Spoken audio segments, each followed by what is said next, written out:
اعوذ باللہ من الشیطان الرجیم بسم اللہ الرحمن الرحیم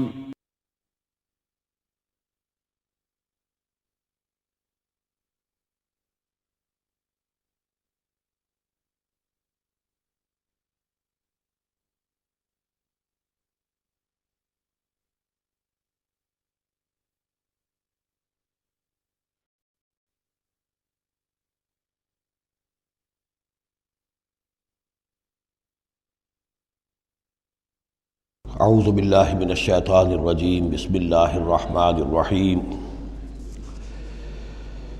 یا ایہا الذین آمنوا لا تحرموا طیبات ما احل اللہ لکم ولا تعتدوا ان اللہ لا يحب المعتدین صدق اللہ العظیم۔ شرائع سماویہ میں کھانے پینے کی چیزوں میں حلت و حرمت، تحلیل و تحریم جو ہے یہ بہرحال ایک اہم موضوع ہے۔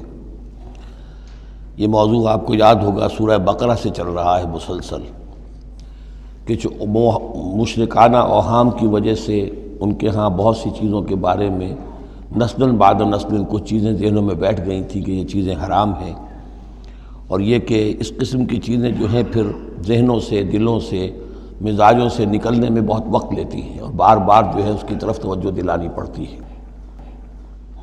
فرمایا یا ایھا الذین آمنوا، اہل ایمان، لا تحرموا طیبات ما احل اللہ لکم، نہ حرام ٹھہرا لو ان پاکیزہ چیزوں کو جنہیں اللہ نے تمہارے لیے حلال ٹھہرایا ہے، ولا تعتدوا، اور حد سے تجاوز نہ کرو۔ یہ بھی ہوتا ہے کہ کچھ لوگ اپنے تقویٰ کے جوش میں اور بہت زیادہ نیکی کے جذبے میں بھی بہت سی چیزیں کہ جو حلال ہیں ان کو اپنے اوپر حرام کر بیٹھتے ہیں۔ ان اللہ لا يحب المعتدین، یقیناً اللہ تعالیٰ حد سے تجاوز کرنے والوں کو پسند نہیں کرتا۔ وَكُلُوا مِمَّا رَزَقَكُمُ اللَّهُ حَلَالًا طَيِّبًا، کھاؤ ان چیزوں میں سے جو تمہارے رب نے تمہیں دی ہیں، اللہ نے دی ہیں، جو حلال بھی ہیں طیب بھی ہیں، حلال ہوں قانونی طور پر، صاف ستھری ہوں، پاک ہوں۔ وَاتَّقُوا اللَّهَ الَّذِي أَنتُم بِهِ مُؤْمِنُونَ، اور اس اللہ کا تقوی اختیار کیے رکھو کہ جس پر تمہارا ایمان ہے۔ لا یؤاخذکم اللہ باللغو فی ایمانکم، یہ قسموں کے سلسلے میں سورہ بقرہ میں بھی بات آئی تھی، اب آخری حکم آ رہا ہے۔ اللہ تعالیٰ مؤاخذہ نہیں کرے گا تم سے تمہاری قسموں میں سے جو لغو ہوتی ہیں، بغیر کسی مقصد کے، بغیر کسی ارادے کے، واللہ باللہ تکیہ کلام کے طور پر استعمال کرنا، جو عربوں کی خاص عادت تھی اور آج تک ہے۔ تو اس کو ظاہر بات ہے کوئی نہیں سمجھتا کہ یہ قسم کھا رہا ہے، یہ تو گویا کہ ان کا تکیہ کلام ہے، تو اس پر مؤاخذہ نہیں ہے۔ وَلَٰكِن يُؤَاخِذُكُم بِمَا عَقَّدتُّمُ الْأَيْمَانَ، لیکن اللہ مؤاخذہ کرے گا ان چیزوں پر کہ جو تم نے قسم باندھی ہے، عقدتم، اب اس میں تاکید باب تفعیل ہے، پورے اہتمام کے ساتھ تم نے ایک بات طے کی ہے اور اس پر قسم کھائی ہے۔ فَكَفَّارَتُهُ، اب اگر ایسی قسم کو توڑنا ہو تو اس کا ایک کفارہ ہے۔ فَكَفَّارَتُهُ إِطْعَامُ عَشَرَةِ مَسَاكِينَ مِنْ أَوْسَطِ مَا تُطْعِمُونَ أَهْلِيكُمْ، اس کو کھانا کھلانا ہے 10 مساکین کو، محتاج کو، وہ اوسط کھانا کہ جو تم اپنے گھر والوں کو کھلاتے ہو۔ او کسوتہم، یا پھر ان کو کوئی کپڑا دینا ہے۔ او تحریر رقبہ، یا تیسری شکل یہ ہے کہ کسی غلام کو آزاد کرنا ہے۔ فمن لم یجد، اور اگر کسی کے پاس ان تینوں کی کوئی صورت موجود نہ ہو، کوئی بالکل فقیر ہے اور بالکل اس کے پاس کچھ نہیں ہے، مفلس ہے، فصیام ثلاثۃ ایام، تو 3 دن کے وہ روزے رکھے۔ ذالک کفارۃ ایمانکم اذا حلفتم، یہ کفارہ ہے تمہاری قسموں کا جب کہ تم وہ قسم کھا بیٹھو۔ واحفظوا ایمانکم، اور اپنی قسموں کی حفاظت کرو۔ کذالک، اس کا مطلب یہ نہیں کہ لازماً ان کو برقرار رکھو، یعنی کہ قسم اگر ایسی ہے کہ جو کھولنی ہے، توڑنی ہے، جذبات میں کھا بیٹھے ہیں تو کفارہ دو، یہ بھی اس کی حفاظت میں آ گیا۔ واحفظوا ایمانکم کذالک یبین اللہ لکم آیاتہ لعلکم تشکرون، اس طرح اللہ تعالیٰ تمہارے لیے اپنی آیات کو واضح فرما رہا ہے تاکہ تم شکر کرو، حق ادا کرو۔ یا ایھا الذین آمنوا، اب یہ شراب اور جوئے کے بارے میں بھی آخری حکم۔ یا ایھا الذین آمنوا انما الخمر والمیسر والانصاب والازلام رجس من عمل الشیطان فاجتنبوہ لعلکم تفلحون، اہل ایمان، یقیناً شراب اور جوا اور بت اور پانسے یہ سب گندے کام ہیں، شیطان کے عمل میں سے ہیں۔ فاجتنبوہ، تو اس سے بچ کر رہو، لعلکم تفلحون، تاکہ تم فلاح پاؤ۔ تو شراب اور جوا تو پہلے بھی آ چکا ہے، لیکن انصاب اور ازلام وہ تقسیم کرتے تھے پانسوں کے ذریعے سے اور پھر ازلام کے ذریعے سے، ان کا معاملہ وہ بھی ایک جوئے کی قسم بن جاتی تھی۔ تو ان تمام چیزوں کو جو ہے رجس من عمل الشیطان قرار دیا۔ انما یرید الشیطان ان یوقع بینکم العداوۃ والبغضاء، یقیناً شیطان تو یہ چاہتا ہے کہ ان چیزوں کے ذریعے سے تمہارے اندر دشمنی اور بغض پیدا کر دے۔ یہ بہت اہم بات ہے کہ شراب کے نشے میں بھی انسان چونکہ اپنا ہوش اور شعور کھو بیٹھتا ہے، تو اب اسے کچھ معلوم نہیں کیا بکواس اس نے کی ہے، کیا کر رہا ہے۔ اس سے بھی یہ ہے کہ بہت سے جھگڑے شروع ہو جائیں گے، فساد شروع ہو جائے گا۔ آپ کو معلوم ہے کہ بہت بڑے بڑے راز جو ہیں اس زمانے میں، بڑی بڑی حکومتوں کے، امپائرز کے، سپر پاورز کے، وہ شراب کے نشے میں جو ہے وہ چرا لیے جاتے ہیں اور وہ راز نکل جاتے ہیں۔ تو اللہ تعالیٰ یہ ان چیزوں سے تمہیں بچانا چاہتا ہے، اور شیطان چاہتا ہے کہ تمہارے مابین عداوت اور بغض پیدا کر دے۔ اسی طریقے سے جوئے میں بھی چونکہ آدمی دیکھ رہا ہے، وہ اس نے ہارا، پھر کچھ اور ہارا، پھر کچھ اور ہارا، ایک وقت آتا ہے کہ پھر وہ برسٹ ہو جاتا ہے غصے میں اور وہ آگ بگولا ہو جاتا ہے، اس لیے کہ ظاہر بات ہے اسے نظر آ رہا ہے کہ جو مجھ سے جیت رہا ہے وہ کسی محنت کی وجہ سے نہیں جیت رہا ہے۔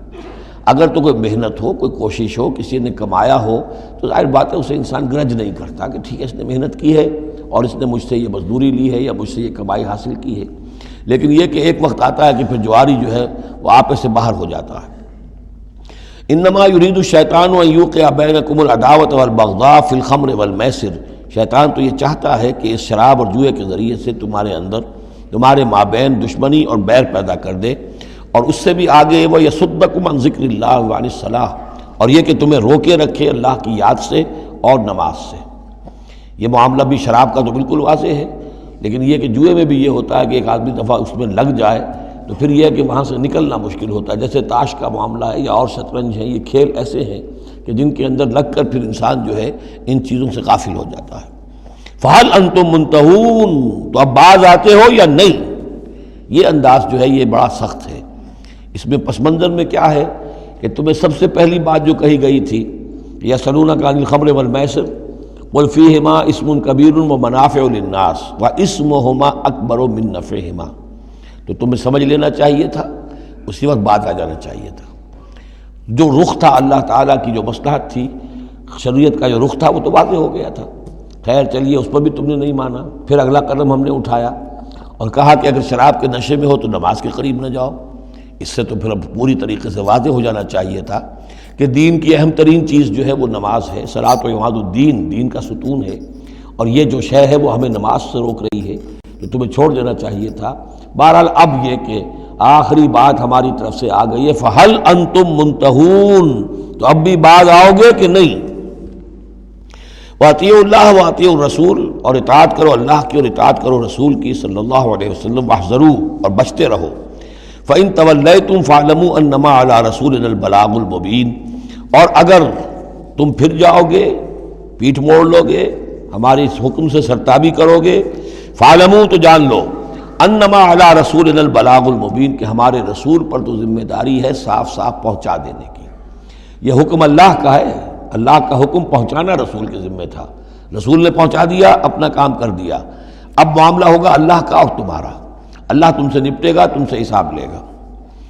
یہ جو اب اگلی آیت آ رہی ہے، یہ بھی قرآن مجید کے فلسفہ، حکمت اور دین کی بڑی گہری باتوں کے ضمن میں بہت بنیادی آیت ہے، اور اس کا پس منظر یہ ہے کہ جب شراب کے بارے میں اتنا سخت انداز آیا کہ یہ رجسن، گندے کام ہیں، عمل شیطان میں سے ہیں، باز آتے ہو کہ نہیں، تو بہت سے مسلمانوں کو تشویش ہو گئی کہ ہم جو شراب پیتے رہے، اتنا عرصے تک پیتے رہے، یہ گندگی تو ہماری ہڈیوں میں بیٹھ گئی ہوگی۔ آج کا کوئی شخص کہے گا کہ میرا شاید کوئی سیل بھی نہ ہو جسم کا کہ جس میں شراب کے اثرات نہ پہنچ گئے ہوں، تو میں کیسے پاک ہوں گا؟ کس طریقے سے یہ چیز جو ہے اب یہ گندگی میرے جسم میں سے دھلے گی؟ تو یہ تشویش جو ہے اس کو رفع کرنے کے لیے، جیسے تحویل قبلہ کے وقت تشویش ہو گئی تھی کہ 16 مہینے جو ہم نے نمازیں پڑھی، اگر اصل قبلہ تھا کعبہ اور ہم نمازیں پڑھتے رہے بیت المقدس کی طرف رخ کر کے، تو وہ نمازیں تو ضائع ہو گئی، اور نماز ہی تو ایمان ہے۔ وما کان اللہ لیضیع ایمانکم، نہیں اللہ تعالیٰ تمہارے ایمان کو ضائع کرنے والا نہیں ہے۔ ایسے ہی یہاں ان کی دلجوئی کے لیے فرمایا، لیس علی الذین آمنوا وعملوا الصالحات جناح فیما طعموا، ان لوگوں پر جو ایمان لائے اور جنہوں نے نیک عمل کیے کوئی گناہ نہیں ہے اس میں جو کچھ پہلے کھا پی چکے. کسی شے کی حرمت کے قطعی حکم کے آنے سے پہلے جو کچھ کھایا پیا گیا جبکہ اس کی حرمت کا اعلان نہیں ہوا تھا تو اس کا کوئی گناہ ان پر نہیں رہے گا. یہ کوئی ان کی ہڈیوں میں بیٹھ جانے والی شے نہیں ہے. یہ مورل لا ہے, یہ فزیکل لا نہیں ہے. فزیکل لا میں تو ہوتا ہے کہ کچھ چیزوں کے اثرات جو ہیں وہ دائمی ہو جاتے ہیں. مورل لا میں تو یہ ہے کہ بڑے سے بڑا گناہ ہو, کوہ احد جتنے گناہ ہوں, صدق دل سے توبہ کی جائے سب صاف ہو جائیں گے. التائب من الذنب کمن لا ذنب لہ, گناہ سے حقیقی معنی میں توبہ کرنے والا بالکل ایسے ہے جیسے اس نے کبھی گناہ کیا ہی نہیں تھا. وہ تو نامہ اعمال جو ہے بالکل دھل جاتا ہے. لہذا اس تشویش کو اپنے قریب مت آنے دو. لیس علی الذین آمنوا وعملوا الصالحات جناح فیما طعموا, اب جو آ رہا ہے حصہ, اذا اتقوا وآمنوا وعملوا الصالحات ثم اتقوا وآمنوا ثم اتقوا واحسنوا واللہ یحب المحسنین. جب تک کہ وہ تقوی کی روش اختیار کیے رکھیں اور ایمان لائیں اور نیک عمل کریں, پھر اور تقوی میں بڑھیں اور ایمان لائیں, پھر اور تقوی میں بڑھیں اور درجہ احسان پہ فائز ہو جائیں. واللہ یحب المحسنین, اور اللہ تعالیٰ محسنوں سے محبت کرتا ہے. یہ تین درجے ہیں اصل میں. ایک درجہ اسلام ہے, اللہ کو مان لیا, رسول کو مان لیا اور اس کے احکام پر چل رہے ہیں. ایک اس سے اوپر کا درجہ آ جاتا ایمان, کہ وہ یقین کے درجے میں قلب میں وہ ایمان اتر گیا ہو اب. اور جب یہ ایمان قلب کے اندر اتر گیا ہے, وَلَٰكِنَّ اللَّهَ حَبَّبَ إِلَيْكُمُ الْإِيمَانَ وَزَيَّنَهُ فِي قُلُوبِكُمْ, تو اب انہی اعمال میں, نماز پہلے بھی پڑھ رہا تھا, اب نماز کی اور شان ہوگی, اس کی کوئی اور کیفیت ہوگی, اس کی زندگی کے اندر ایک نیا رنگ آ جائے گا. صبغۃ اللہ ومن احسن من اللہ صبغہ. اس سے بھی آگے جا کر جب یہ ایمان اتنا گہرا ہو جائے کہ بالکل جیسے آنکھوں سے کوئی شخص کسی چیز کو دیکھ رہا ہو تو یقین ہوتا ہے, ان تعبد اللہ کانک تراہ فإن لم تکن تراہ فإنہ یراک. جب یہ کیفیت ہو جائے کہ تم اللہ کی بندگی کرو, اللہ کے لیے جہاد کرو, عمل کرو, بھاگ دوڑ کرو, اللہ کا تقویٰ اتنا ہو جائے کہ جیسے کہ تم اللہ کو اپنی آنکھوں سے دیکھ رہے ہو, تو یہ درجہ احسان ہے. حدیث جبرائیل کے جس کو کہا گیا ام السنہ, جیسے سورہ فاتحہ ام القرآن اساس القرآن, ایسے حدیث جبرائیل ہے ام السنہ. اور ام السنہ میں یہ ساری بات آئی ہے کہ حضرت جبرائیل انسانی شکل میں حضور کی خدمت میں آئے, صحابہ کا مجمع تھا, وہاں انہوں نے کیے اخبرنی عن الاسلام, مجھے بتائیے اسلام کیا ہے. اسلام میں بھی ایمان تو ہے نا, قانونی ایمان, زبانی ایمان تو ہے, لیکن اس کے ساتھ اعمال علیحدہ گنے گئے. اس سے اوپر جب ایمان دل میں اتر گیا, اب یہ ایمان کی وہ جو شکل ہے, اس میں اب عمل کو علیحدہ ذکر کرنے کی ضرورت ہی نہیں. اس مرحلے پر آ کر لازماً عمل درست ہو جائیں گے جبکہ ایمان دل میں اتر چکا ہے اور دل میں یقین بن کر جاگزی ہو گیا ہے. اور پھر اور گہرا چلا گیا. یوں سمجھیے کہ جتنا جتنا درخت اوپر جا رہا ہے جڑ نیچے جا رہی ہے نا, جڑ اور ایمان کی گہری ہوئی, اسلام سے ایمان بن گیا, اور گہری ہوئی, اب یہ تیسری منزل احسان کی اس پر فائز ہو گئی. تو جب پوچھا گیا کہ اخبرنی عن الاحسان, اے نبی مجھے بتائیے احسان کیا ہے, تو آپ نے جواب دیا, اور یہ جواب تین روایتوں میں تین مختلف الفاظ میں ہے. ان تعمل للہ کانک تراہ, ان تخشى اللہ کانک تراہ, ان تعبد اللہ کانک تراہ فإن لم تکن تراہ فإنہ یراک. یہ تینوں میں ہے. اللہ کی بندگی, اللہ کی پرستش, اللہ کے لیے بھاگ دوڑ, اللہ کے لیے عمل, اللہ کے لیے جہاد, یہ انسان ایسی کیفیت سے سرشار ہو کر رہا ہو گویا کہ اپنی آنکھوں سے اللہ کو دیکھ رہا ہے.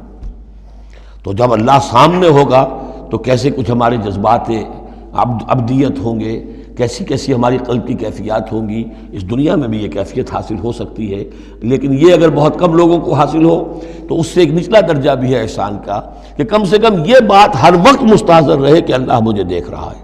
فإن لم تکن تراہ فإنہ یراک. تو یہ تین درجے ہیں جو یہاں آئے, کہ ایک بیس لائن ہے لیس علی الذین آمنوا وعملوا الصالحات, یہ بیس لائن ہے. جناح فیما طعموا اذا اتقوا. اصل میں ایک کتاب مولانا مودودی صاحب کی ہے, تحریک اسلامی کی اخلاقی بنیادیں, اور بڑی اچھی کتاب ہے. اسلام, ایمان, احسان, لیکن ساتھ ہی تقوی, چار الفاظ انہوں نے لیے ہیں اور چار مراتب قرار دیے ہیں. اس میں سے تشریحات تو ساری ٹھیک ہیں, لیکن میں ترتیب کے اعتبار سے اس آیت کی روح سے میرے نزدیک اس میں ایک اصلاح کی ضرورت ہے. تقوی کوئی مقام نہیں ہے, تقوی وہ اسپرٹ ہے, ڈرائیونگ اسپرٹ, جو دھکا دیتی رہے گی اور اوپر اٹھائے گی۔ چنانچہ تقویٰ کی یہاں کی تکرار ہو رہی ہے کہ بیس لائن سے تقویٰ نے اوپر آپ کو کیا، اب آپ اذا متقوا وآمنوا وعملوا الصالحات، آپ کے ایمان اور عمل صالح میں اور رنگ پیدا ہو گیا۔ ثم اتقوا، پھر تقویٰ اور بڑھا، تقویٰ نے آپ کو اور اوپر اٹھایا۔ ثم اتقوا وآمنوا، پھر اب وہ ایمان یقین والا ایمان حاصل ہو گیا۔ اب یہاں عمل صالح کے علیحدہ ذکر کی ضرورت ہی نہیں، جب دل میں ایمان اتر گیا تو حضور نے فرمایا کہ الا ان فی الجسد مضغۃ اذا صلحت صلح الجسد کلہ واذا فسدت فسد الجسد کلہ، تو اس کے حوالے سے اب پورا کا پورا جسم ٹھیک ہو جائے گا۔ ثم اتقوا، پھر تقویٰ اور ہے تو اس کے نتیجے میں وَأَحْسَنُوا، درجہ احسان پر فائز ہو جائے انسان۔ اللہم ربنا اجعلنا منہم واللہ یحب المحسنین، اللہ اپنے ایسے محسن بندوں کو، درجہ احسان تک پہنچ جانے والے بندوں کو، جیسا کہ اس سے پہلے آیا تھا عمو وسمو، ایک غلط راستہ ہے کہ اندھے ہو گئے بہرے ہو گئے، اللہ نے پھر ڈھیل دی اور اندھے ہو گئے اور بہرے ہو گئے، اللہ نے اور ڈھیل دی اور اندھے ہو گئے اور بہرے ہو گئے، ایک وہ ہے، اور ایک راستہ یہ ہے، اسلام ہے، ایمان ہے، احسان ہے، اور تقویٰ جو ہے اس میں درجہ بدرجہ انسان کو ترقی دلاتا جا رہا ہے۔ یا ایھا الذین آمنوا لیبلونکم اللہ بشیء من الصید تنالہ ایدیکم ورماحکم لیعلم اللہ من یخافہ بالغیب، جو کہ اس سورہ مبارکہ کے شروع میں آئی تھی یہ آیت کہ جب تم احرام کی حالت میں ہو تو تم شکار نہیں کر سکتے۔ تو اب اللہ تعالیٰ کی ایک سنت ہے، وہ آزماتا ہے، سخت ترین امتحان لیتا ہے۔ فرض کیجئے کہ ایک قافلہ جا رہا ہے بیچارے حاجیوں کا، اور انہوں نے احرام باندھا ہوا ہے، کوئی شے نہیں ہے، کھانے کے لیے کچھ نہیں ہے، لیکن اب جو ہے ہرن صاحب جو ہے اٹکیلیاں کرتے ہوئے قریب آ رہے ہیں، اور وہ پکڑ نہیں سکتے، قتل نہیں کر سکتے، احرام میں ہیں، بھوک بھی ہے، لیکن یہ کہ چاہے تو ذرا سا نیزہ مارے تو ہرن کو پکڑ کو جو ہے وہ شکار کر لیں، یا ویسے ہی بھاگ کر پکڑ لیں، لیکن یہ کہ اس کی اب ان کو اجازت نہیں ہے۔ تو اللہ تعالیٰ ایسا کرتا تھا، فرمایا یا ایھا الذین آمنوا، اہل ایمان، لیبلونکم اللہ، لازماً اللہ تمہیں آزمائے گا، بشیء من الصید، شکار کے ذریعے سے، تنالہ ایدیکم ورماحکم، جن کو کہ پا لیں گے آسانی سے تمہارے ہاتھ اور تمہارے نیزے، لیعلم اللہ من یخافہ بالغیب، تاکہ اللہ دیکھ لے کہ کون ہے وہ لوگ کہ جو غیب میں ہوتے ہوئے بھی اللہ سے ڈرتے رہتے ہیں، کہ موقع ہے، بھوک بھی ہے، ہرن بھی بالکل پاس ہے، بالکل قابو میں ہے، جیسے چاہیں شکار کر لیں، لیکن ہاتھ بندھے ہوئے ہیں اس لیے کہ احرام باندھا ہوا ہے۔ تو جس کے دل میں ایمان ہوگا وہ اپنی بھوک کو برداشت کرے گا، اللہ کے حکم کو نہیں توڑے گا۔ فمن اہتدی بعد ذلک، اب کسی سے غلطی ہو گئی، تجاوز کر بیٹھا، بھوک کا غلبہ زیادہ تھا، فلہ عذاب علیم، اس کے لیے دردناک عذاب ہے۔ البتہ یہ کہ آگے چل کر اس کے لیے ایک کفارہ بھی بتا دیا گیا ہے۔ یا ایھا الذین آمنوا لا تقتلوا الصید وانتم حرم، دیکھو اہل ایمان، جب تم احرام کی حالت میں ہو تو کسی شکار کو قتل مت کرو۔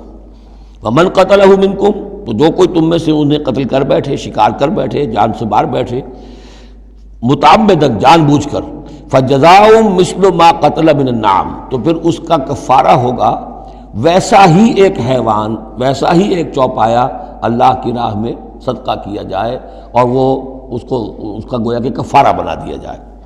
کیسا ہے کہ اگر آپ نے ہرن مارا ہے تو پھر بکری یا بھیڑ، نیل گائے اگر مار لی ہے تو پھر گائے، اسی طریقے سے جس قسم کا، جس سائز کا اور جس اسٹیچر کا آپ نے وہ حیوان جو ہے شکار کیا، اسی کا اسے برابر کا چوپایا دینا ہوگا۔ فجزاء مثل ما قتل من النعم یحکم بہ ذوی عدل منکم، دو آدمی تمہارے جو ہوں معتبر، وہ چاہیے کہ وہ اس کی گواہی دے کہ ہاں یہ جانور جو اس نے شکار کیا ہے یہ اس کے برابر ہو جائے گا۔ ہدیم بالغ الکعبہ، اور یہ ہدی ہوگی اب یہ جانور، کعبے تک اس کا پہنچنا ہے، کعبے کی نظر ہوگا یہ، او کفارۃ، یا پھر اس کا ایک کفارہ اور بھی ہے، طعام و مساکین، کچھ مساکین کو کھانا کھلانا، صدقہ فطر کے حساب سے ہے یہ جو فقہا نے لکھا ہے، او عدل ذالک صیامن، یا اتنے ہی روزے رکھنا۔ وہ بھی دیکھنا ہوگا کہ جانور جو تھا، بکری تھی، ہرن تھا، کتنے آدمی اس کو کھا سکتے تھے، اتنے آدمیوں کو کھانا کھلاؤ، یا پھر اتنے دن کے جو ہے وہ عدل ذالک صیامن روزے رکھو، لیذوق وبال امرہ، تاکہ وہ اپنے کیے کا کی سزا جو ہے وہ پالے۔ عفا اللہ عما سلف، اللہ معاف کر چکا ہے جو کچھ کے پہلے ہو چکا۔ ومن عادا، لیکن جو پھر ابھی دوبارہ کرے گا، اعادہ کرے گا، فینتقم اللہ منہ، تو اللہ تعالیٰ اس سے انتقام لے گا۔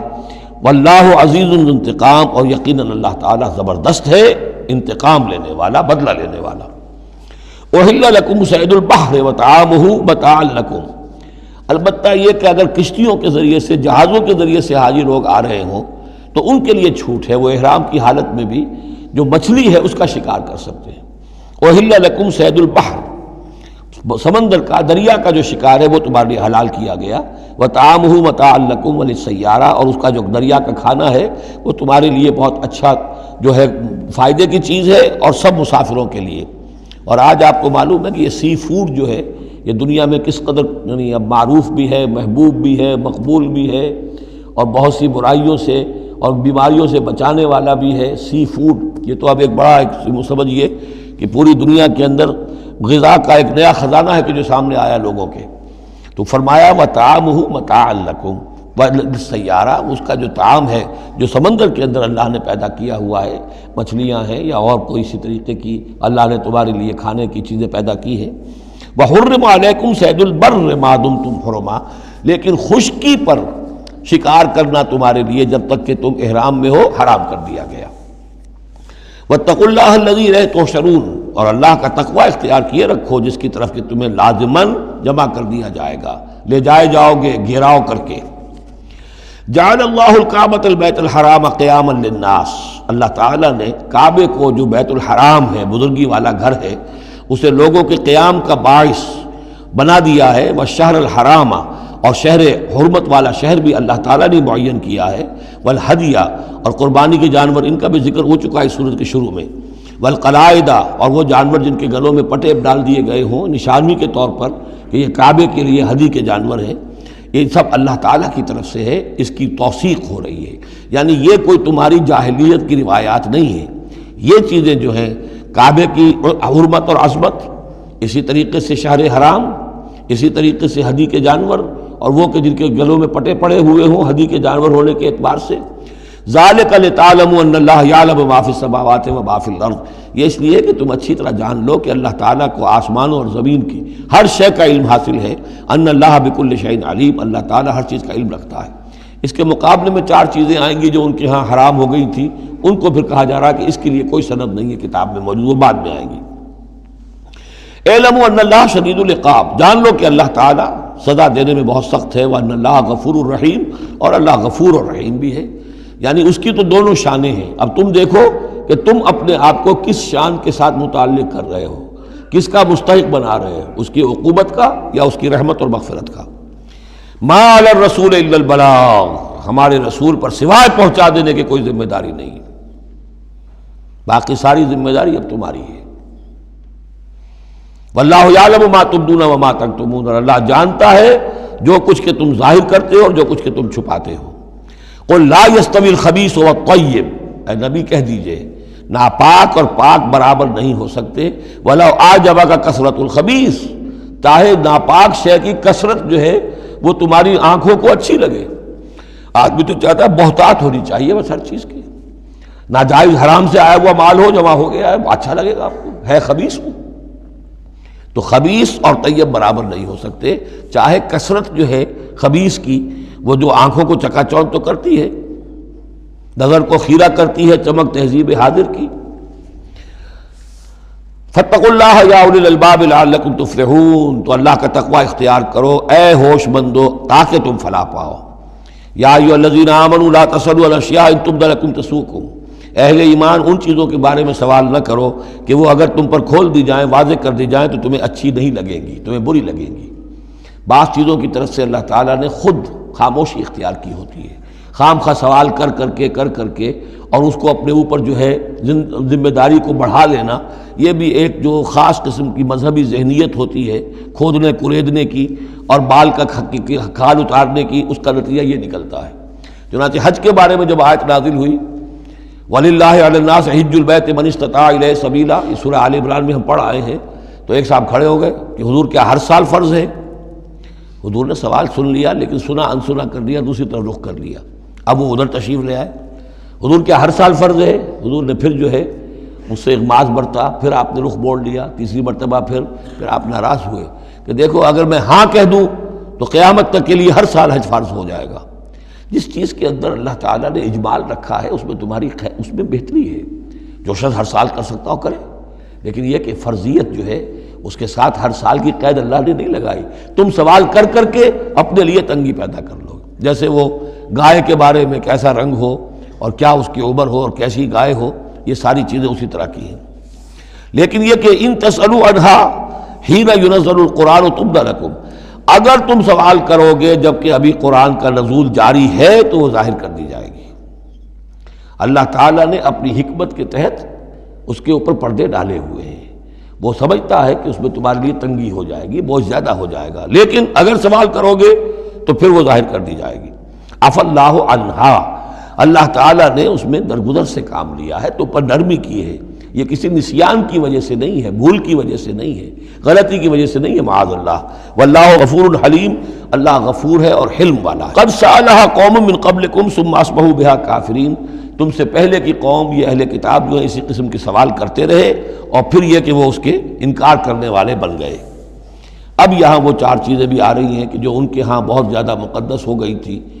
ما جعل اللہ من بحیرۃ ولا صائبۃ ولا وسیلۃ ولا حام. وہاں کیا تھا؟ جعل اللہ الکعبۃ البیت الحرام قیاما للناس والشہر الحرام والہدی والقلائد. یہ چار چیزیں ان کی توثیق ہو گئی کہ یہ تو واقعتاً اللہ کی شریعت کے اجزاء ہیں، ان کا احترام اور ان کی حرمت کو ملحوظ رکھنا لازم ہے. یہ چار چیزیں یہ تمہارے جاہلیت کے دور کے جو مشرکانہ اوہام ہیں ان کی یادگاریں ہیں، اس کے لیے اللہ کی طرف سے کوئی سند نہیں ہے. ان چیزوں کے بارے میں بہت سے اقوال ہیں، لیکن میں یہاں آپ کو پڑھ کر سنا رہا ہوں کہ جو حضرت سعید ابن المسیب رحمۃ اللہ علیہ کی تفسیر صحیح بخاری میں جو ان الفاظ کی آئی ہے وہ مولانا شبیر احمد عثمانی صاحب نے اپنے حواشی میں نقل کی ہے. بحیرہ جس جانور کا دودھ بتوں کے نام کر دیتے تھے کوئی اپنے کام میں نہ لاتا تھا. صائبہ جو جانور بتوں کے نام پر ہمارے زمانے کے سانڈ کی طرح چھوڑ دیا جاتا تھا. وسیلہ جو اونٹنی مسلسل مادہ بچہ جنے درمیان میں نر بچہ پیدا نہ ہو اسے بھی بتوں کے نام پر چھوڑ دیتے تھے. حامی نر اونٹ جو ایک خاص عدد سے جفتی کر چکا ہو اسے بھی بتوں کے نام پر چھوڑ دیتے تھے. تو ان کو چھوڑ دیتے تھے کہ اب یہ کسی کوئی ان کو ہاتھ نہ لگائے، کوئی ان سے استفادہ نہ کرے، نہ ان کا گوشت کھایا جا سکتا ہے، نہ ان سے کوئی خدمت لی جا سکتی ہے، یہ محترم ہو گئے. تو اس کے لیے فرمایا ما جعل اللہ من بحیرۃ ولا صائبۃ ولا وصیلۃ ولا حام ولکن الذین کفروا یفترون علی اللہ الکذب. بلکہ یہ تو وہ لوگ جنہوں نے کفر کیا وہ افتراء کرتے رہے ہیں، جھوٹ گھڑتے رہے ہیں، اللہ کے ذمے یہ باتیں لگاتے رہے ہیں. واکثرهم لا یعقلون، ان کی اکثریت جو ہے وہ عقل سے عاری ہے. وَإِذَا قِيلَ لَهُمْ تَعَالَوْا إِلَىٰ مَا أَنزَلَ اللَّهُ وَإِلَى الرَّسُولِ، اور جب ان سے کہا جاتا ہے آؤ اس چیز کی طرف جو اللہ نے نازل فرمائی اور آؤ اللہ کے رسول کی طرف. بمصطفیٰ برسا خیش را کے دی ہم اوست، اگر بہو نہ رسیدی تمام بولا بیست. قالوا حسبنا ما وجدنا علیہ آباءنا، وہ کہتے ہیں ہمارے لیے وہ کافی ہے جس پر ہم نے اپنے آباء و اجداد کو پایا ہے. ان کی روایت یہی ہے، ان کی رسومات یہی تھیں، وہ کوئی جاہل تھوڑا ہی تھے. آج تمہیں عقل آئی ہے، تم نے دین سمجھا ہے، یہ ہمارے بزرگ جو ہیں یہ اتنے عرصے سے یہ کام کرتے چلے آ رہے ہیں. یہی باتیں آج بھی آپ سنتے ہیں. کسی رسم کو آپ کہیں کہ بھائی کوئی سند نہیں ہے اس کی دین میں، نہ کہیں صحابہ کے یہاں اس کا وجود تھا، لیکن یہ کہ کوئی چھوڑنے کو تیار نہیں ہے. اولو کان آباؤہم لا یعلمون شیئا ولا یہتدون، خواہ ان کے آباء و اجداد جو ہیں ایسے رہے ہوں کہ نہ انہیں کوئی علم حاصل ہوا ہو نہ ہی وہ ہدایت پر ہوں. جیسے تم مخلوق ہو اللہ کی، وہ بھی مخلوق تھے. جیسے تم غلط کام کر سکتے ہو اور غلط آراء قائم کر سکتے ہو ویسے وہ بھی غلط کار ہو سکتے تھے. یا ایھا الذین آمنوا علیکم انفسکم لا یضرکم من ضل اذا اہتدیتم، یہ بھی بہت اہم آیت ہے اور اس کے ساتھ ایک واقعہ موجود ہے. لفظی ترجمہ یہ ہے کہ اے لوگو، اے وہ لوگو جو ایمان لائے ہو، تم پر ذمہ داری ہے صرف اپنی جان کی، اپنی ذات کی. لا یضرکم من ضل، جو گمراہ ہو جائے کوئی اور وہ تمہیں کوئی نقصان نہیں پہنچا سکتا. اذا اہتدیتم جبکہ تم ہدایت پر ہو. الی اللہ مرجعکم جمیعا فینبئکم بما کنتم تعملون، اللہ ہی کی طرف تم سب کو لوٹ کر جانا ہے اور وہ تمہیں بتا دے گا جو کچھ کہ تم کرتے رہے تھے. اس آیت کا ایک غلط مفہوم جو ہے وہ دور صحابہ ہی میں سے بعض لوگوں نے نکال لیا کہ دعوت اور تبلیغ کی کوئی ذمہ داری نہیں ہے، ہر ایک پر ذمہ داری اپنی ہے. کوئی کیا کرتا ہے اس سے مجھے کیا بحث. دیکھو قرآن میں لکھا ہوا ہے یا ایھا الذین آمنوا علیکم انفسکم، مجھے اپنا عمل درست رکھنا ہے، باقی کوئی اور غلط کام کرتا ہے میں خام خواہ اسے روکوں ٹوکوں ناراضی مول لوں، نہیں عن المنکر امر بالمعروف، اس کی کوئی ذمہ داری نہیں ہے۔ قرآن کہہ رہا ہے علیکم انفسکم لا یضرکم من ضل اذا اہتدیتم، اگر تم ہدایت کے اوپر ہوگے، صحیح راستے پر ہوگے، تو کوئی کتنا ہی گمراہ ہو جائے اس کا تمہیں کوئی نقصان نہیں۔ تو حضرت ابوبکر رضی اللہ تعالیٰ عنہ نے پھر خطبہ دیا باقاعدہ کہ لوگوں میں دیکھ رہا ہوں کہ تم اس آیت کا مطلب غلط سمجھ رہے ہو۔ مطلب تو یہ ہے کہ تمہاری ساری تبلیغ اور کوشش امر بالمعروف نہی عن المنکر کے باوجود کوئی شخص گمراہ رہتا ہے تو اس کا تم پر کوئی وبال نہیں۔ یہ بار بار ہم پڑھ چکے ہیں۔ لا تسألوا عن اصحاب الجحیم، اے نبی آپ سے کوئی باز پرس نہیں ہوگی جہنمیوں کے بارے میں کہ یہ کیسے ہو گیا ہے محمد کہ ہم نے آپ کو بھیجا اور پھر بھی یہ قوم جو ہے جہنم میں چلی گئی۔ لیکن جہاں تک دعوت، تبلیغ، نصیحت، نہی عن المنکر، امر بالمعروف، یہ فرائض میں سے ہے، یہ فرض ساقط نہیں ہوتا اس آیت کی روح سے، بلکہ تمہاری ساری کوشش کے باوجود کوئی شخص ہے، والد ہے، بچہ فرض کیجئے اس کا کہیں آوارہ ہو گیا ہے، اپنی امکانی حد تک کوشش کیے جا رہا ہے، نہیں بچہ راستے پر آ رہا، تو ظاہر بات ہے کہ اللہ کے ہاں اگر اس نے پوری کوشش کی ہے، جد و جہد کی ہے، کوئی کوتاہی نہیں چھوڑی ہے اس میں، تو اب اس کا وبال اس پر تو نہیں آئے گا، لیکن اپنا فرض ادا کرنا لازم ہے۔ یا ایھا الذین آمنوا علیکم انفسکم لا یضرکم من ضل اذا اہتدیتم الی اللہ مرجعکم جمیعا فینبئکم بما کنتم تعملون، تو تم سب کو لوٹ کر جانا ہے اللہ ہی کی طرف اور پھر وہ تمہیں جتلا دے گا جو کچھ کہ تم کرتے رہے تھے۔ یا ایھا الذین آمنوا شہادۃ بینکم اذا حضر احدکم الموت حین الوصیۃ اثنان ذوی عدل منکم، اہل ایمان تمہارے مابین شہادت کا نصاب، جب کہ تم میں سے کسی کی موت کا وقت آ جائے اور وہ وصیت کر رہا ہو تو دو معتبر اشخاص کا ہونا چاہیے۔ جو وصیت کر رہا ہے، اور ظاہر بات ہے کہ وصیت ایک تہائی سے زیادہ میں نہیں ہو سکتی، لیکن کسی کی زیادہ بڑی جائیداد ہے تو ایک تہائی کی بات بھی تو بڑی ہو سکتی ہے، تو وصیت کے وقت دو گواہ ضرور بنا لو کہ یہ وصیت کی گئی۔ او آخران من غیرکم، اور وہ جو گواہ ہیں وہ تمہارے لوگوں میں سے ہونے چاہیے، خاندان میں سے، اس آبادی میں سے، قبیلے میں سے، جو معروف ہوں، جانتے ہوں۔ او آخران من غیرکم، لیکن ایک شکل ہو سکتی ہے ان انتم ضربتم فی الارض، اگر تم زمین میں سفر پر نکلے ہوئے ہو اور وہاں موت کی، فاصابتکم مصیبت الموت، وہاں سفر کی حالت میں تم پر موت کا یہ واقعہ جو ہے یہ واقع ہو جاتا ہے، یہ مصیبت موت واقع ہو جاتی ہے، اس صورت میں او آخران من غیرکم، تو دو گواہ ہو سکتے ہیں، وہ تمہارے غیر بھی ہو سکتے ہیں، کسی غیر قوم کے، غیر قبیلے کے، لیکن یہ کہ بہرحال جب عام حالات میں اپنے گھر میں، اپنی بستی میں، اپنے خاندان ہی میں رہتے ہوئے جب کہ کوئی شخص انتقال کر رہا ہے تو اسے وصیت میں گواہ اپنے لوگوں میں سے، رشتہ داروں میں سے، قرابت داروں میں سے دو معتبر آدمیوں کو بنانا چاہیے۔ تحبسونہما من بعد الصلاۃ، اب اس کے بعد جب یہ کہ اس کا انتقال ہو گیا تو اب یہ کہ وصیت کا مسئلہ آئے گا، لوگ پوچھیں گے کیا واقعی یہ وصیت جو ہے اس شخص کی ہے؟ تو اب ان دونوں کو روکو، کھڑا کرو، من بعد الصلاۃ، نماز کے بعد، مسجد ہے، نماز پڑھی ہے، اب وہ دونوں کھڑے ہو جائیں، فیقسمان باللہ، پھر انہیں چاہیے کہ اللہ کی قسم کھائیں، ان ارتبتم، اگر تمہیں کوئی ان کے بارے میں شک ہو کہ کہیں یہ وصیت کو بدل نہ دیں، کہیں ان سے غلطی نہ ہو جائے، تو ان سے قسم کھلوا لو، حلف کی بنیاد پر وہ اپنا جو ہے وہ وہاں پر شہادت دیں گے، اور پھر انہیں کہنا چاہیے لا نشتری بہ ثمنا، ہم اس کی کوئی قیمت وصول نہیں کریں گے، کوئی ناجائز فائدہ اس سے نہیں اٹھائیں گے، ولو کان ذا قربا، چاہے کوئی قرابت داری کا معاملہ ہو، کسی کے حق میں ہم کوئی ناانصافی نہیں کریں گے، ولا نکتم شہادت اللہ، اور نہیں ہم چھپائیں گے اللہ کی گواہی کو۔ اب گواہی جو ہے اتنی عظیم شے ہے کہ شہادت اللہ کہا گیا، اللہ کی گواہی، اللہ کی طرف سے امانت ہے۔ انا اذا لمن العاصمین، اگر ہم ایسا کریں گے تو ہم یقیناً گناہ گار ہوں گے۔ فإن عثر على انہم استحقا اسما، پھر اگر یہ خبر ہو، یہ شک ہو، یہ اطلاع ملے کہ ان دونوں نے تو گناہ کمایا ہے، جھوٹ بولا ہے، حلفیہ بیان بھی غلط دیا ہے، وصیت میں ترمیم کی ہے، وصیت کو بدل دیا ہے، اس کے باوجود کہ نماز کے بعد حلف اٹھا کر یہ بات کر رہے ہیں، آخر انسان ہے، ہر معاشرے میں ہر طرح کا انسان ہر وقت موجود رہتا ہے۔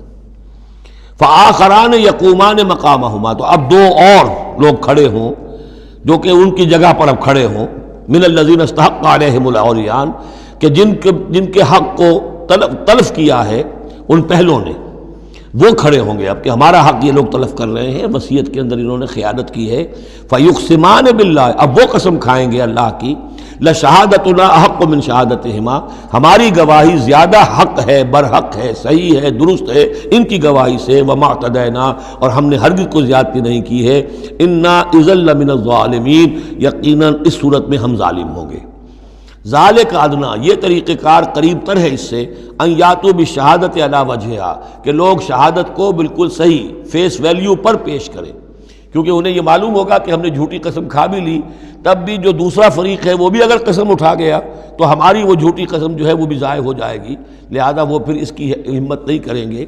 یہی معاملہ ہے کہ جو آئے گا، اگر کوئی کسی شخص کو اپنی بیوی کے اوپر شک ہے، شک کیا، اس نے دیکھا ہے بدکاری کرتے ہوئے، تو وہ اگر 4 مرتبہ قسم کھا کر کہے کہ جو میں کہہ رہا ہوں میں نے دیکھا ہے اور اس نے یہ بدکاری کی ہے، تو وہ 4 گواہوں کے برابر ہو جائے گی ایک شخص کی گواہی۔ لیکن یہ کہ اس کا جواب بھی یہ ہے کہ بیوی بھی اگر 4 مرتبہ قسم کھا کر کہہ دے کہ یہ جھوٹ بول رہا ہے، مجھ پر تہمت لگا رہا ہے، تو اس کی جو گواہی ہے وہ ساقط ہو جائے گی۔ تو یہ دونوں طرف سے اللہ تعالیٰ نے بیلنس کیا ہے کہ تاکہ یہ دونوں امکانات موجود رہیں۔ ذالک ادنی ان یاتوا بالشہادۃ علی وجہہا، یہ قریب تر ہے، اس سے مناسب تر ہے کہ لوگ گواہی جو ہے وہ صحیح شکل میں پیش کریں، اور یخافوا ان ترد ایمان بعد ایمانہم، کہ انہیں یہ خوف رہے کہ قسمیں جو ہیں لوٹا دی جائیں گی، الٹی کر دی جائیں گی ان کی قسموں کے بعد۔ واتقوا اللہ واسمعوا، اور ڈرتے رہو اور سنتے رہو اور سن رکھو، واللہ لا یہدی القوم الفاسقین، اللہ ایسے فاسقوں کو ہدایت نہیں دیتا۔ اب یہ آخری 2 رکوع جو ہے سورہ مبارکہ کے، اس میں جو ایک نقشہ کھینچا گیا ہے وہ حضرت مسیح علیہ السلام اور ان کے ساتھ اللہ تعالیٰ کا ایک مخاطبہ اور مکالمہ قیامت کے دن کا، اور اس کے پس منظر میں یہ گویا کہ پوری ایک داستان ایک نئی شان سے سامنے آتی ہے۔ یوم یجمع اللہ الرسل، اس دن کا تصور کرو جس دن اللہ تعالیٰ تمام رسولوں کو جمع کرے گا۔ فیقول ماذا اجبتم، اور پوچھے گا آپ لوگوں کو کیا جواب ملا تھا، آپ کی قوموں نے کیا معاملہ کیا آپ کے ساتھ۔ قالوا لا علم لنا، وہ کہیں گے ہمیں کچھ معلوم نہیں، اللہ تعالیٰ کی جناب میں زبان کھولنے سے بچیں گے۔ انک انت علام الغیوب، اللہ تو سب کچھ جاننے والا ہے، غیبوں کا جاننے والا ہے، علام الغیوب ہے، تمام چھپی باتوں کا جاننے والا ہے، تیرے تجھ پر منکشف ہے۔ اذ قال اللہ یا عیسی ابن مریم، اب خاص پیشی جو ہے وہ ہو رہی ہے حضرت عیسیٰ ابن مریم کی، وہ دنیا میں پوجے گئے، اللہ کے بیٹے بنائے گئے، ثالث و ثلاثہ قرار دیے گئے، لہذا اب ان کو جو شرمندگی اٹھانی پڑے گی اللہ تعالیٰ کے سامنے، اس کا نقشہ کھینچا گیا ہے۔ اذ قال اللہ یا عیسی ابن مریم اذکر نعمتی علیک، اور جب کہے گا اللہ تعالیٰ کہ اے مریم کے بیٹے عیسیٰ ذرا میرے ان انعامات کو یاد کرو جو تم پر ہوئے، وعلی والدتک، اور تمہاری والدہ پر ہوئے، اذ ایدتک بروح القدس، جبکہ میں نے تمہیں مدد پہنچائی، تائید کی تمہاری روح القدس سے، جبرائیل کے ذریعے سے، تکلم الناس فی المہد وکہلا، تم نے گفتگو کی لوگوں کے ساتھ، پگھوڑے میں بھی، گود میں بھی، انفینسی میں بھی، اور کہلن، اور پوری طریقے سے جوان اور پورے طریقے سے ایک ایڈلٹ کی حیثیت سے بھی۔ وَإِذْ عَلَّمْتُكَ الْكِتَابَ وَالْحِكْمَةَ وَالتَّوْرَاةَ وَالْإِنْجِيلَ، اب وہ الفاظ آگے آل عمران والے، اور یاد کرو ہمارے اس احسان کو جب میں نے تمہیں سکھائی کتاب بھی اور حکمت بھی، یعنی تورات بھی اور انجیل بھی، درمیان کا واو یعنی کے معنی میں آئے گا، واو تفسیر۔ وَإِذْ تَخْلُقُ مِنَ الطِّينِ كَهَيْئَةِ الطَّيْرِ بِإِذْنِي، اور یاد کرو جب کہ تم بناتے تھے گارے سے پرندے کی ایک شکل میرے حکم سے، فَتَنفُخُ فِيهِ فَتَكُونُ طَيْرًا بِإِذْنِي، پھر تم اس میں پھونک مارتے تھے تو وہ ایک اڑتا ہوا پرندہ ہو جاتا تھا میرے حکم سے۔ وَتُبْرِئُ الْأَكْمَحَ وَالْأَبْرَصَ بِإِذْنِي، اور تم اچھا کر دیتے تھے مادرزاد اندھے کو بھی اور کوڑھی کو بھی میرے حکم سے۔ وَإِذْ تُخْرِجُ الْمَوْتَىٰ بِإِذْنِي، اور جب کہ تم مردے کو کھڑا کر دیتے تھے، چلنے والا بنا دیتے تھے، بِإِذْنِي، میرے حکم سے۔ وَإِذْ كَفَفْتُ بَنِي إِسْرَائِيلَ عَنْكَ، اور یاد کرو میرے اس احسان کو کہ میں نے بنی اسرائیل کے ہاتھ روک لیے تم سے، ان کے ہاتھ تم تک نہیں پہنچنے دیے۔ یہ وہی واقعہ ہو گیا کہ حضرت مسیح گرفتار نہیں ہوئے، حضرت مسیح کو عین اس وقت جب کہ وہ پولیس والے داخل ہوئے باغ میں، 4 فرشتے اترے ہیں اور لے کر آسمان پر چلے گئے۔ وَإِذْ كَفَفْتُ بَنِي إِسْرَائِيلَ عَنْكَ، میں نے ہاتھ روکے رکھے بنی اسرائیل کے تجھ سے۔ اِذْ جِئْتَهُم بِالْبَيِّنَاتِ، جب تم ان کے پاس آئے کھلے معجزوں کے ساتھ۔ فَقَالَ الَّذِينَ كَفَرُوا مِنْهُمْ، تو کہا ان لوگوں نے جنہوں نے ان میں سے کفر کیا، إِنْ هَذَا إِلَّا سِحْرٌ مُبِينٌ، نہیں ہے یہ تو بالکل کھلا یقیناً ان ھذا الا نہیں ہے یہ مگر کھلا جادو۔ وَإِذْ أَوْحَيْتُ إِلَى الْحَوَارِيِّينَ، اور پھر ذرا یاد کرو میرے اس احسان کو کہ میں نے اشارہ کر دیا، دل میں ڈال دیا وحی کی حواریین کی طرف۔ یہ وحی خفی، حواریین کو ظاہر بات ہے وحی جلی جو ہے، وحی نبوت تو نہیں آ سکتی، لیکن جیسے کہ شہد کی مکھی کے لیے وحی کا لفظ آ گیا ہے، آسمانوں کو وحی کی اللہ تعالیٰ نے، تو یہ وحی خفی ہے۔ وَإِذْ أَوْحَيْتُ إِلَى الْحَوَارِيِّينَ، اور جب میں نے اشارہ کیا، الہام کر دیا حواریین کو، ان آمنوا بی وبرسولی، ایمان لاؤ مجھ پر بھی اور میرے رسول پر بھی۔ قالوا آمنا واشہد باننا مسلمون، اور انہوں نے کہا کہ ہم ایمان لائے اور اے عیسیٰ آپ بھی گواہ رہیے کہ ہم اللہ کے فرما برداروں میں سے ہیں۔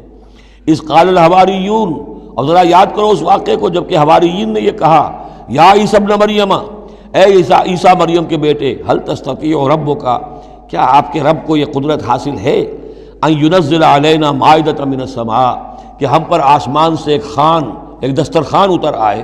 قال اتقوا اللہ ان کنتم مؤمنین، تو عیسیٰ نے کہا کہ اللہ کا تقوی اختیار کرو اگر تم ایمان رکھتے ہو، ایسی دعائیں نہیں کرنی چاہیے، ایسے مطالبے نہیں کرنے چاہیے۔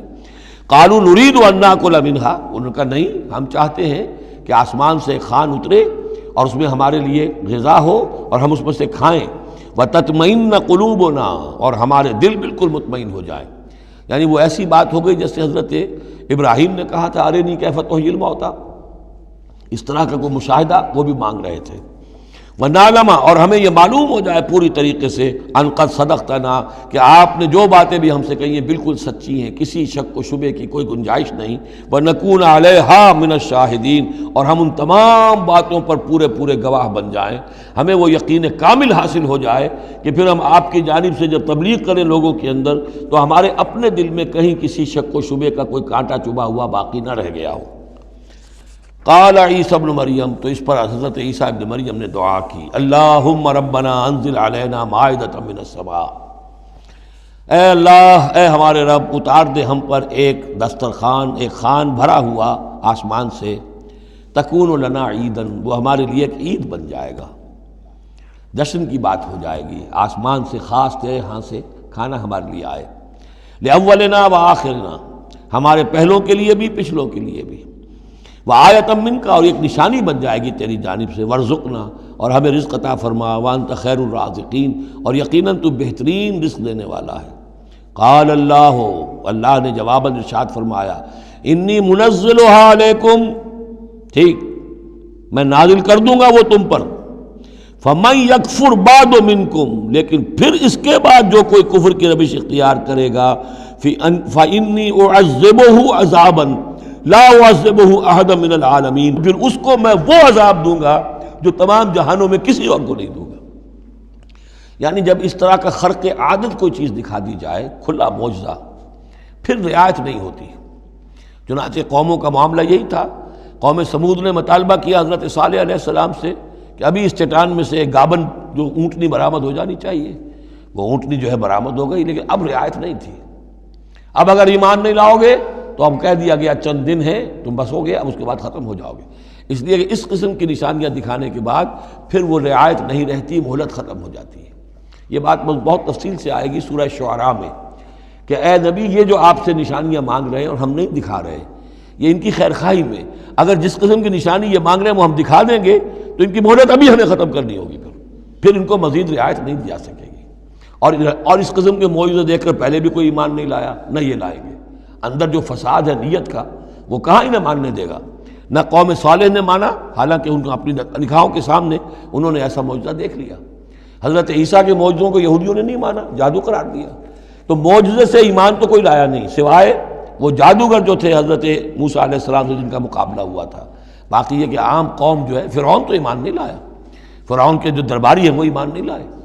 تو اس لیے یہ جو ہوتا ہے کہ اگر کوئی اس قسم کی نشانی دکھا دی جائے تو یہ اصل میں پھر لوگوں کے لیے اس اعتبار سے ان کے خلاف جا پڑتی ہے کہ ابھی اللہ کچھ اور مہلت دیتا، کچھ اور ڈھیل دیتا، کچھ اور لوگ سمجھ لیتے، کچھ اور لوگوں کو ایمان کی توفیق مل جاتی اور وہ سلسلہ بند ہو جاتا ہے۔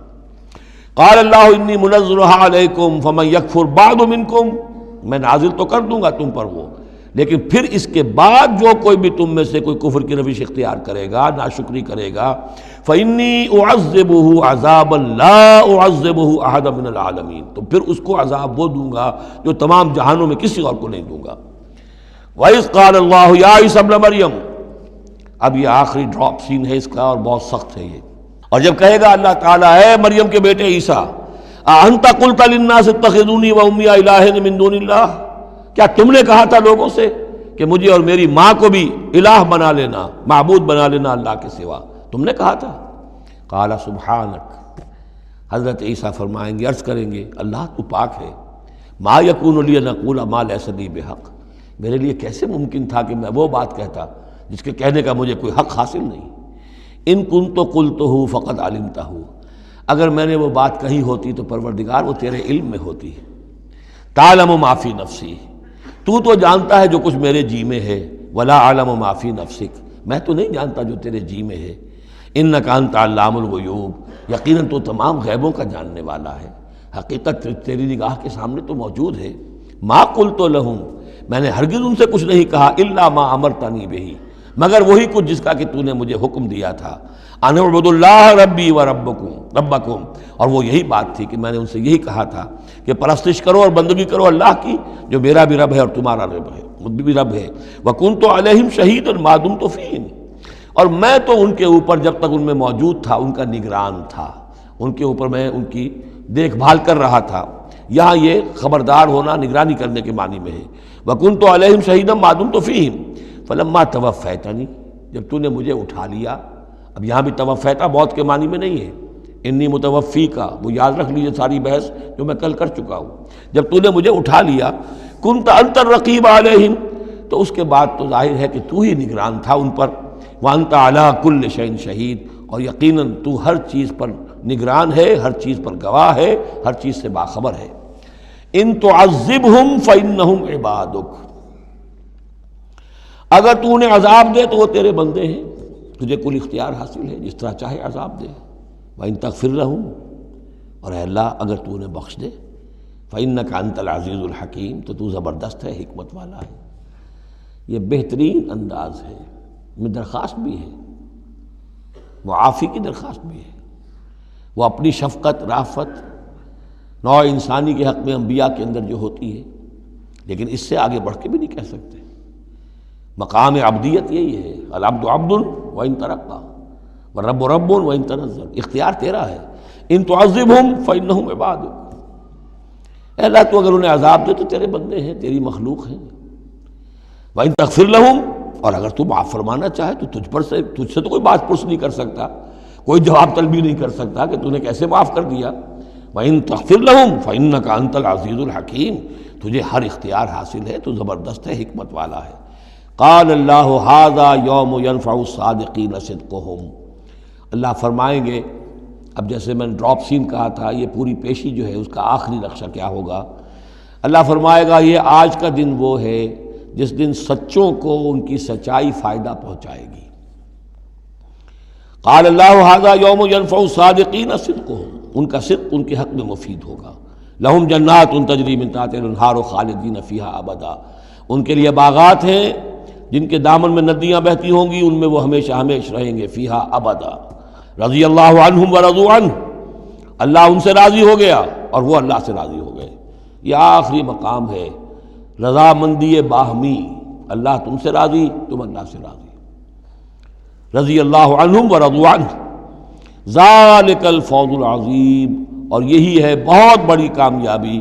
للہ ملک السماوات والارض، اللہ ہی کے لیے ہے آسمانوں اور زمین کی بادشاہی. وما فیہن، اور جو بھی ان سب میں ہے اس کی بادشاہی، اس کا اختیار اسی کے ہاتھ میں ہے.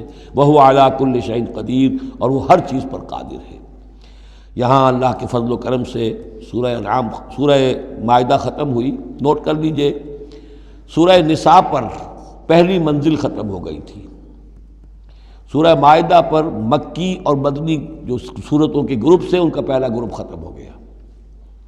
ایک مکی سورت سورہ فاتحہ، اگرچہ حجم میں بہت چھوٹی، مانن بہت عظیم، پورے قرآن کے ہم وزن. وَلَقَدْ آتَيْنَاكَ سَبْعًا مِّنَ الْمَثَانِي وَالْقُرْآنِ الْعَظِيمِ، یہ سورہ ہجر میں آیت پڑھیں گے اور اس کے بارے میں یہی رائے ہے مفسرین کی کہ یہ سورہ فاتحہ کے بارے میں. لیکن چار یہ عظیم ترین صورتیں جو ہیں جو مدنیات ہیں، بقرہ، آل عمران، نساء اور مائدہ، اور دو دو کے جوڑوں کی شکل میں. ان کا عمود کیا تھا ایک تو شریعت آسمانی مکمل، نمبر 2 اس میں اہل کتاب سے گفتگو، رد و قضا، ان پر الزام، انہیں دعوت، وہ سارا جو کچھ تھا، ان کی غلط باتوں پر تنقید، ان کی غلط عقائد کی نفی، ان کی تاریخ کے اندر جو جو اہم واقعات ہیں ان کا تذکرہ، پھر اس کے نتیجے میں ان کا معزول کیا جانا اس منصب سے جس پر وہ 2000 برس سے فائز تھے، امت محمد صلی اللہ علیہ وسلم کا فائز کیا جانا، یہ بھی آخری درجے میں اس گروپ میں یہ بات مکمل ہو گئی۔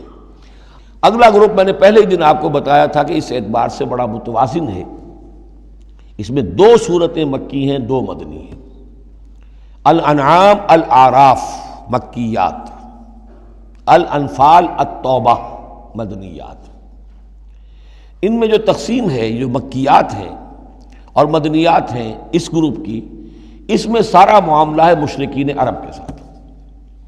اب آپ یہ محسوس کریں گے سورہ انعام کو پڑھتے ہوئے کہ جیسے ایک بالکل نئے ماحول میں آ گئے ہیں۔ ہم 4 روز سے جو پڑھ رہے تھے سورہ بقرہ، سورہ آل عمران، سورہ نساء، سورہ مائدہ، منافقین سے باتیں اور یہودیوں سے، نصارہ سے، ان سے، ان سے، اب یہاں جو ہے ساری باتیں ہوں گی مشرکین عرب سے۔ یہ مکی صورتیں ہیں، ابھی وہاں نفاق نہیں تھا، منافقت کا کوئی ذکر بھی نہیں ملے گا آپ کو۔ ابھی اہل کتاب کا تذکرہ تو آپ کو مل جائے گا سورہ انعام کے اندر، سورہ اعراف میں، لیکن کوئی ان سے گفتگو نہیں، کوئی براہ راست خطاب نہیں۔ تو میں نے اس کے لیے اپنے ذہن میں ایک چیز رکھی ہوئی ہے کہ یہ 2 جنتیں ہیں قرآن مجید کے اندر، وَلِمَنْ خَافَ مَقَامَ رَبِّهِ جنتان۔ ایک قرآن مجید کی مکی جنت ہے، ایک قرآن مجید کی مدنی جنت ہے۔ مدنی جنت کی ہم سیر کر رہے تھے، یہ 4 دن سے ہم یہ 4 صورتیں جو پڑھ رہے تھے، یہ در حقیقت یہ مدنی قرآن ہے، مدنی جنت ہے، اس کی ہم نے سیر کی ہے۔ اب مکی قرآن میں ہم داخل ہوں گے، اور اس میں یہ جو 2 صورتیں ہیں یہ حضور کے جو قیام مکہ کا دور ہے اس کے تقریباً آخری زمانے کی ہے۔ یہ گویا کہ اس اعتبار سے مشرکین جو تھے عرب کے اور جو بنی اسماعیل تھے ان پر اتمام حجت اسی طور سے جس طور سے کہ اہل کتاب پر اتمام حجت ہے ان مدنی صورتوں میں، اسی طور پر مشرکین عرب پر، بنی اسماعیل پر اتمام حجت ان 2 صورتوں میں ہے۔ پھر ان میں ایک بڑی پیاری تقسیم ہے۔ مکی صورتوں میں چونکہ ظاہر بات ہے کہ اہم ترین مضمون ایمان کا ہوتا ہے، اللہ کو مانو، اللہ کی نعمتوں کا اقرار کرو، اللہ کے رسول کو مانو، اور ان میں جو استدلال ہوتا ہے وہ شاہ ولی اللہ دہلوی رحمۃ اللہ علیہ کی اصطلاحات کے حوالے سے آپ کو بتا رہا ہوں کہ 2 طریقے سے اللہ تعالیٰ توحید کی طرف لوگوں کو لاتا ہے۔ التذکیر بآلاء اللہ، اللہ کے احسانات، اللہ کی عظمت، اللہ کی نشانیاں، اللہ کی قدرت، اللہ کی صناعیاں، یہ تو آیات آفاقیہ، آیات انفسیہ، اور اللہ کے احسانات تم پر، ان کی نعمتوں کا تذکرہ، اس کو کہتے ہیں التذکیر بآلاء اللہ، اللہ کے احسانات اور اس کی قدرت کے جو کرشمے ہیں ان کے حوالے سے یاد دہانی، تذکیر۔ اللہ تعالیٰ کا ایمان ہمارے اندر ہے، ڈورمنٹ ہے، بالقوہ ہے، سویا ہوا ہے، اسے جگانے کے لیے یہ آیات قرآنیہ آتی ہیں، اسے ایکٹیویٹ کرنے کے لیے وہ پوٹینشیل ایمان ایکچوئل ایمان بن جائے، لیکن اس کے لیے تذکیر ہے، یاد دہانی۔ اس تذکیر کا ایک پہلو ہے التذکیر بآلاء اللہ، اللہ کی نعمتوں، اس کی صناعیوں، اس کی قدرتوں کے حوالے سے اللہ کی ایمان کی دعوت۔ ایک ہے التذکیر بایام اللہ، اللہ کے دنوں کے حوالے سے۔ اللہ کے دنوں میں سب سے بڑے دن وہ ہیں جن میں اللہ تعالیٰ نے بڑی بڑی قوموں کو تہس نہس کر دیا۔ پوری قوم نوح غرق کر دی گئی، پوری قوم عاد برباد کر دی گئی، نسیا منسیہ، پوری قوم سمود ختم کر دی گئی، چند ساتھی اہل ایمان اور وقت کے رسول بچا لیے گئے۔ ایک کشتی پر حضرت نوح اور ان کے ساتھی، محدود چند اہل ایمان، باقی پوری نوع انسانی اس وقت تک اتنی ہی تھی، ختم ہو گئی۔ اس طرح قوم عاد پوری ختم ہو گئی، حضرت ہود اور چند لوگ بچا لیے گئے۔ قوم سمود پوری ختم ہو گئی، حضرت صالح اور چند اہل ایمان بچا لیے گئے۔ قوم شعیب پوری ختم ہو گئی، مدین کے لوگ، صرف حضرت شعیب اور ان کے چند ساتھی بچا لیے گئے۔ عمورہ اور صدوم کی بستیاں برباد کر دی گئیں، صرف حضرت لوط علیہ السلام اور ان کی بیٹیاں وہاں سے نکل سکی ہیں، باقی پوری قوم ختم ہو گئی۔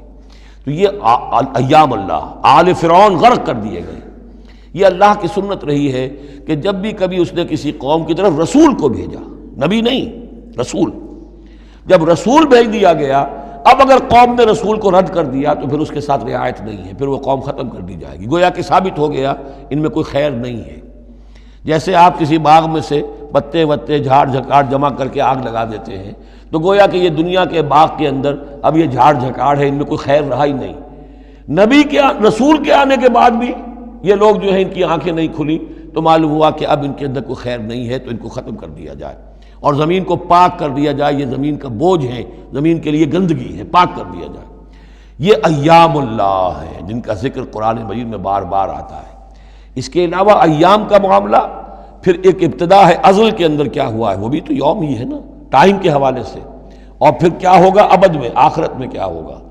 یہ جو ہے سلسلہ تخلیق اور ازلی حقائق، اور پھر یہ کہ بعث بعد الموت، اور پھر کیا ہونا ہے عالم برزخ میں، اور پھر کیا ہونا ہے عالم آخرہ میں، اور پھر کیا ہوگا وہاں پر اصحاب جنت بھی ہوں گے، اصحاب جہنم بھی ہوں گے، اور وہ بھی ہوں گے کہ جو درمیان میں ہوں گے، تو یہ تمام چیزیں جو ہیں یہ آئیں گی سورہ اعراف کے اندر۔ تو یہ تقسیم ہے توحید کے موضوع پر، یہ دونوں صورتیں بہت جامع، لیکن اول سورہ انعام کے اندر التذکیر بآلاء اللہ، اور ثانیاً سورہ اعراف اس میں آئے گی التذکیر بایام اللہ، اس کا سب سے بڑا مضمون جو ہے وہ اس پر مشتمل ہے۔ اور اس کے بارے میں ایک روایت یہ بھی ہے اس سورہ انعام کے بارے میں کہ یہ پوری سورت ایک ہی وقت میں نازل ہوئی ہے۔ سورہ بقرہ کی آیات مختلف اوقات میں نازل، سورہ مائدہ اسی طریقے سے، لیکن یہ سورت پوری کی پوری بیک وقت نازل ہوئی ہے، اور الفاظ یہ آتے ہیں کہ 70,000 فرشتوں کے جلووں میں حضرت جبرائیل علیہ السلام اس سورت کو لے کر اترے ہیں، اور یہ پوری سورہ انعام ایک ہی نشست میں، یوں سمجھیے ایک ہی تنزیل کے اندر یہ جوں کی تو اسی طرح پوری کی پوری اتری ہے۔ بارک اللہ لی ولکم فی القرآن۔ Subscribe to our channel by clicking the subscribe button. Click the bell button and enjoy the latest uploads from our channel.